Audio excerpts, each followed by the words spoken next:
Hi అందరికీ. ఈరోజు నేను రాయలసీమ స్పెషల్ తెల్లవాయి కారం లేదా వెల్లుల్లి కారం లేదా ఎల్లిపాయ కారం పొడి ఎలా చేసుకోవాలో చూపిస్తున్నాను. ముందుగా రోల్ తీసుకొని ఒక 3 టేబుల్ స్పూన్ల జీలకర్ర వేసుకొని దంపుకుంటున్నాము. ఇలా ఒకవేళ మీ దగ్గర రోల్ కనుక లేనట్టయితే కనుక మిక్సీ తీసుకొని సేమ్ ఇలానే ఫాలో అవ్వండి.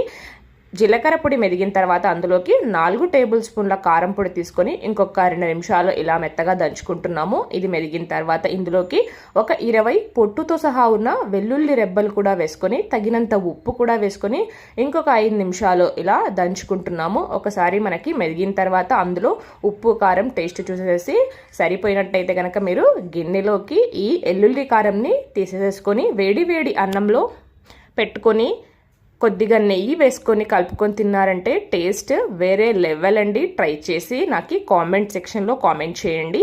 Thanks for watching the video. Subscribe to my channel. Like, share, comment the video.